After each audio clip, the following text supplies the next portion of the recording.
From liquor bottles in the street to trash, we're at the intersection right now of A. Philip Randolph and Jesse in Jacksonville. Police say this was the site of a gathering after midnight that ended in violence. JSO tells us that 4 people were shot. Lil Poppas' mom just broke her silence online about her son's memorial getting shot up. And fam, she is absolutely devastated. People got hit with 12 to 15 shots at what was supposed to be a peaceful gathering to remember the 25-year-old Jacksonville rapper. But here's what nobody's talking about. This wasn't random.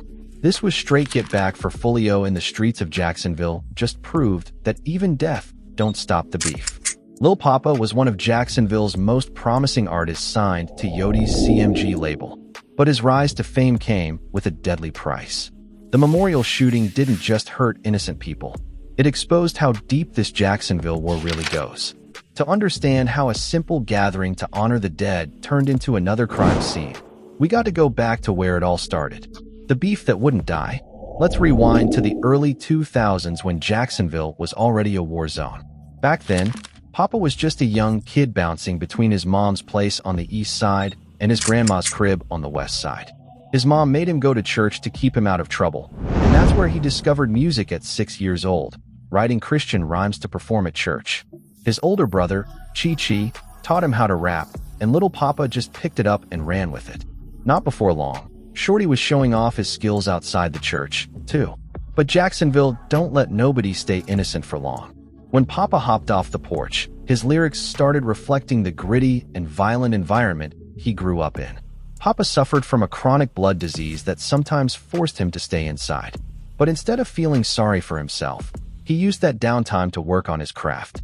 Shorty even set up a homemade studio in his grandma's closet so he could record bars without ever leaving the house. He released his first music video at 14 and over the next few years went on a run dropping singles and mixtapes, picking up a decent buzz in the city. But 2018 is when his career really leveled up with his breakout track Purple Hearts. Purple Hearts was a raw emotional track about a shooting that Papa survived but left one of his closest homies dead. He told the whole world how badly the shooting affected him with lines like "At night, I wonder why them bullets ain't hit me. Why the underscore, they miss me rather be gone. Take me out my underscore misery." Later in the track, Papa talked about how the cops tried to blame him for his homie death. "Detectives try to frame me. Interrogation they blame me. Wish I could take it back to the day that my mama made me." The track came out of a tragic situation, but it put Lil Poppa on the map. He had a decent following in Jacksonville already, but Purple Hearts got the attention of artists like Polo G and led to Papa signing a deal with Rule No. 1/Interscope Records in 2019. But while Papa was blowing up in the music industry, his life behind the scenes was full of beef, violence, and death. Papa, his brother Chi, and other rappers from the hood formed a crew called Cut Circle. Their rivals in Jacksonville was a group called Head First. Cut Circle and Head First portrayed themselves as music collectives, but the cops believed they was both violent street gangs. In 2015, Cut Circle even reached out to Action News Jax to tell their story. In an email to the news station, they said, "First and foremost, I would like to take the opportunity to state that Cut Circle Records is not a gang. Cut Circle Records is also in the process of putting a program together to provide kids help with homework and life decisions to keep them out of prison. So is Cut Circle a gang? No, strictly a group of guys with a rap dream." A week before that email was sent, a Cut Circle affiliate named Big D was shot and killed. A prosecutor from the Florida State Attorney's Office said that even if Cut Circle itself wasn't a gang, it was directly tied to an East Side Jacksonville gang called 1200. This is important because 1200 would later become the gang responsible for killing Fio. But back in 2015, Fio was just another up-and-coming artist trying to break into the industry. And believe it or not, Lil Poppa and Fio was actually cool back then. Here's where it gets real. Papa and Fulio even recorded songs together before everything went left. But something went down between them that led to a fist fight at Foot Locker in 2018. And this beef would define both their careers until death. The beef between Cut Circle and Head First was already deadly. Back in October 2014, Head First was throwing a party on the north side of Jacksonville. 2 Cut Circle affiliates named Prosper and Tay slid through and allegedly started letting off shots. The ops returned fire and turned the party into a shootout. When all the smoke cleared, Prosper, Tay, and a Headfirst affiliate was all dead and 2 women was injured. A little over a week after Prosper and Tay died, Cut Circle homies paid tribute to them with the track Lions, Tigers, and Bears. Headfirst responded with a diss track against the dead ops and a Cut Circle member named Big Desi. They said, "Face shot as he hit the floor, calling his daddy as he hit the door." Rumors say that Headfirst caught Big Desi lacking and shot him in the face. Desi survived the shooting only to be shot and killed a year later. Headfirst was rumored to be behind that hit, but no one was ever arrested for the murder. 2 days after Big Desi's death, Cut Circle allegedly got payback by killing Linford Smith and Charles Onyonis. Then in September 2017, a Headfirst affiliate named Lil Rap got ambushed in his car by 3 gunmen who shot him to death. Lil Rap was allegedly the one who killed Big Desi, and his death is rumored to be another get back from Cut Circle. Headfirst and Cut Circle was trading bodies back and forth. And the next shooting is what inspired Lil Poppas' Purple Hearts. Papa, his brother Chi-Chi, and his homie was all hit in a drive-by. Papa and Chi-Chi both made it out alive, but their friend was tragically killed. But while all this gang warfare was going on, Papa also started beefing with Fio. According to Lil Poppa, people was comparing him and Fio on social media. Then Fio commented that he was better, but Fio told different versions of what really went down. In a CTV interview in 2021, Fio said the fight happened because Papa had been sneak dissing him on tracks. "Y'all don't hear the 1,000 sneak disses say to me, antagonize me and S. You get what I'm saying? So when I see you, I'ma address it type set. Y'all ain't probably hear a million sneak disses because y'all don't know what's going on in Jacksonville. But we heard the set. Yes, D. So when we see you, what it be about? You know what I'm saying? __ got on your ass. Now a nutba beating your ass. Now that's what it is." Then a couple weeks later, he told Cam Capone News that Papa spotted him at the mall and said he was being disrespectful. "As I'm walking out the men's Foot Locker, he pointed at me. He was like, 'Man, it's him, man. He too disrespectful. Yada yada.'" Then Papa's homie dissed Fio's dead brother. And that's when the fight broke out. No matter how it started, some of the fight was caught on video. And you can see Fio and his 2 homies beating up Papa and the dude he was with. The fight wasn't too serious, and it don't seem like anyone was really hurt. But ever since then, Fulio and Papa been dissing each other back and forth. In August 2018, Fio dropped a remix of Young Boy Ace's track. In the song, he goes after Ace One Rondo and Lil Poppa for linking up. Then he calls out Lil Poppa and disses Ace's dead brother and homies with the lines, "Just left out south with 100 missed calls." Everybody mad like Wild beat Lil Poppa up at the mall. "Put on my ski. Call up P. I'm trying to shoot some threes." Lil Poppa responded with his own track, and it went back and forth for a while. But then Poppa turned up the disrespect by taunting Fio's dead brother 8 Ball during IG live sessions, and on the track No Issues rapping, "I just said my prayers. I'm feeling great. Going to roll me up some weight. You know they want me to watch what I say. How many J's you smoked?" 8. Fio came back dissing Papa's homie Corbin Johnson, who was kidnapped and found murdered a year later. Fio dissed Corbin on a few different tracks and on a list of dead ops. He raps, "Hey, Corbin got kidnapped. How the grown man go missing?"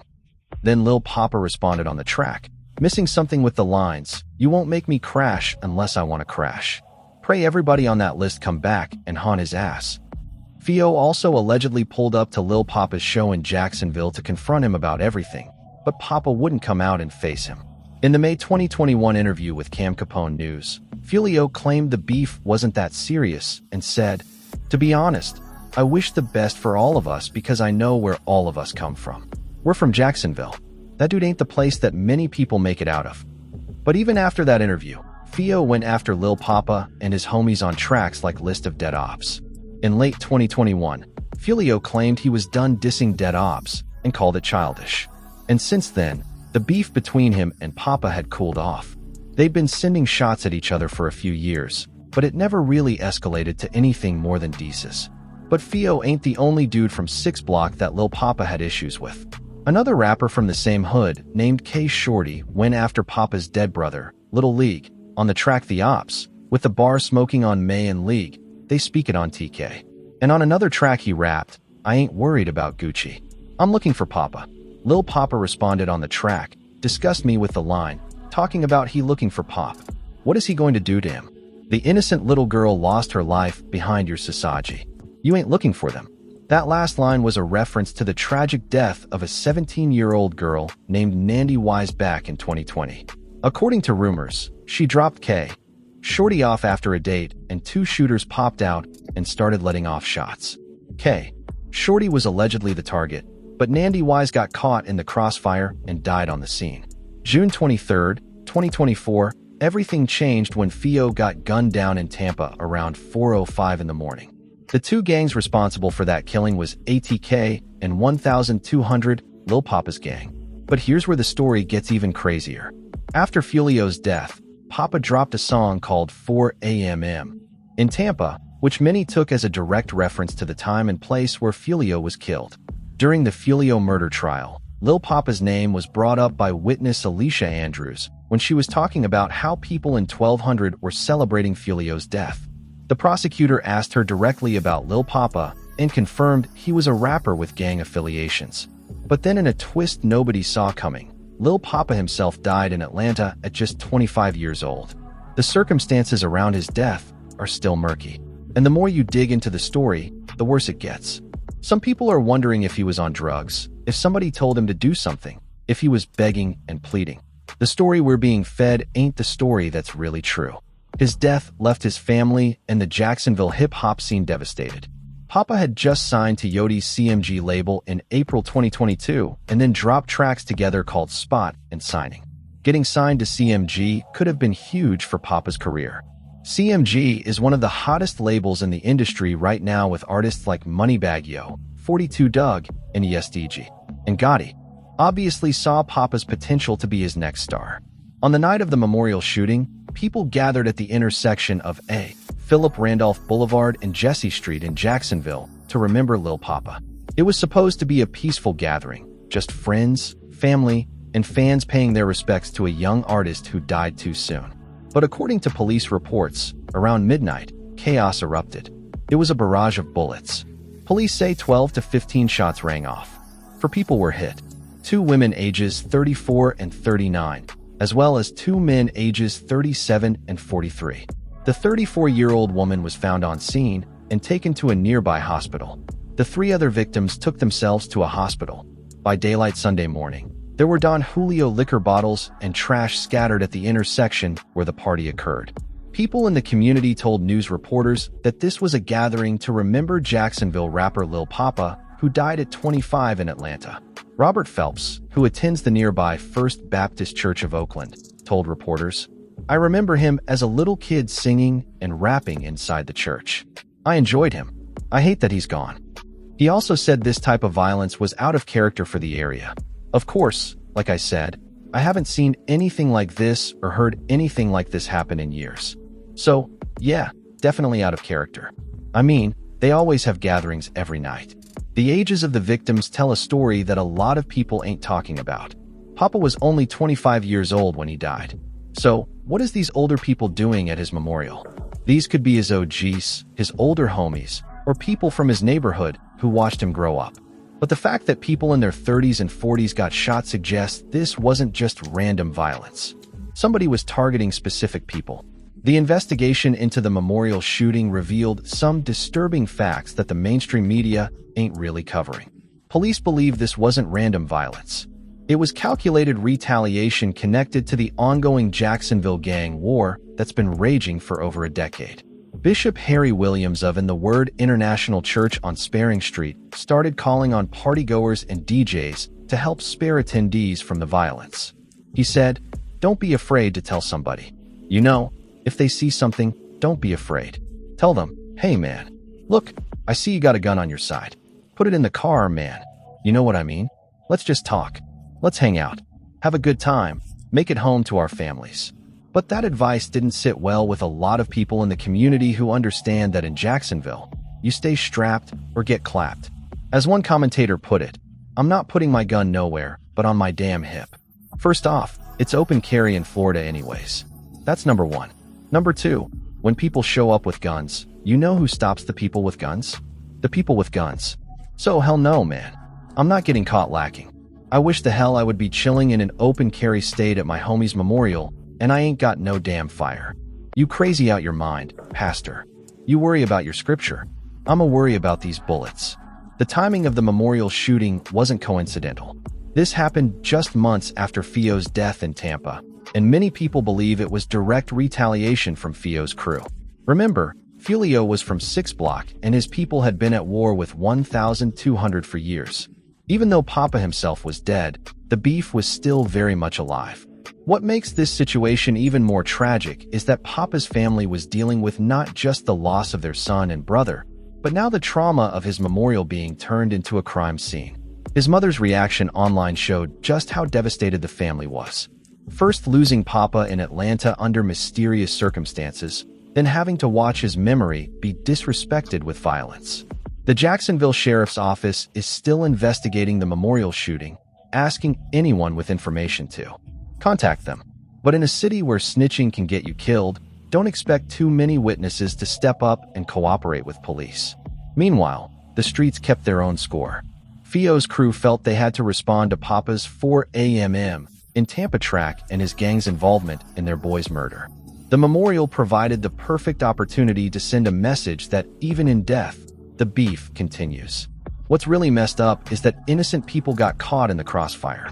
These 4 victims, 2 women and 2 men, was just trying to pay their respects to a young artist who had potential to make it out of the streets. Instead, they became casualties in a war that's been going on for over a decade. The investigation also revealed how deep the connections go between different Jacksonville gangs and rap crews. Cut Circle 1200, 6 Block, Head First, ATK. All these groups are interconnected through years of violence, retaliation, and death. When one person gets killed, it sets off a chain reaction that can last for years. Police reports show that this type of violence has become normalized in Jacksonville. The murder rate is over 2 times the national average, and young black men are dying at alarming rates. But instead of addressing the root causes, poverty, lack of opportunities, systemic racism, the city just keeps arresting people and building more prisons. This memorial shooting changed everything about how people in Jacksonville think about honoring their dead. What was supposed to be a peaceful gathering to remember a talented young artist turned into another example of how toxic this beef culture really is. Lil Poppas' legacy as an artist who was trying to make it out of the streets got overshadowed by the violence that followed him, even in death. He had the talent and momentum to really blow up and make it out as an artist. But staying around Jacksonville was only going to cause more issues in the future. Like Boozy says, most rappers die in their own city, and Papa's name was busy. So maybe he should have taken that advice and got out of Jacksonville as soon as he could. But the streets don't let you go that easy, especially when you're affiliated with gangs that are actively at war. The Jacksonville hip-hop scene learned a harsh lesson that signing to major labels and getting recognition from established artists don't necessarily protect you from the environment you came from. Papa had everything going for him. A CMG deal, respect from Yodi, and the skills to compete with any rapper in the game. His breakout track, Purple Hearts, showed his potential to connect with audiences beyond Jacksonville. The raw emotion he displayed talking about surviving shootings and losing friends could have resonated with fans across the country who deal with similar trauma. But the streets don't care about talent or potential. The memorial shooting proved that even death don't end beef in Jacksonville. When 4 innocent people get shot at a gathering to remember a 25-year-old rapper, it shows how toxic this environment really is. Today, the aftermath of this whole situation tells the complete story. Fio is dead, killed in Tampa by the same gang Papa was affiliated with. Papa is dead under mysterious circumstances in Atlanta. Young boy Ace is still making music, but staying out of Jacksonville as much as possible to avoid the drama. The cycle of violence continues with younger artists picking up where the older ones left off. Shorty is still making music and dissing dead ops. The members of 12,000 and 6 Block are still at war. Cut Circle and Head First affiliates are still trading shots on social media and in the streets. Nothing has changed except more young black men are dead. Lil Poppas' mom's reaction online captured what so many families in Jacksonville go through. Losing their children to violence, then having to watch that violence follow them, even in death. Her devastation was real, and it represented every mother in the city who's lost a son to these streets. The broader hip-hop community needs to pay attention to what's happening in Jacksonville. This isn't just local beef anymore. It's affecting artists signed to major labels. It's reaching into other cities like Atlanta and Tampa, and it's claiming lives at an alarming rate. Record labels need to do more to protect their artists from the environments they come from.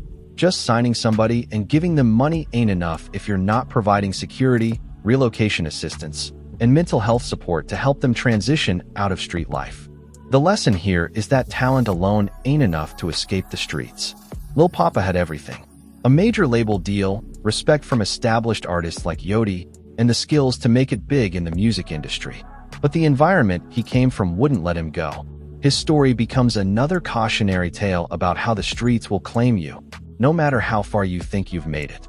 The memorial shooting was the final chapter in a beef that started over social media comments and escalated into multiple deaths across different cities. It showed that in Jacksonville, there's no such thing as letting the dead rest in peace. The cycle continues, and more young artists will probably lose their lives before this war is over. That's some real type __, and it's why Jacksonville stays one of the most dangerous cities for rappers in America. The city needs to invest in programs that provide alternatives to street life for young people. Instead of just policing and arresting, they need to create opportunities for education, job training, and mental health support.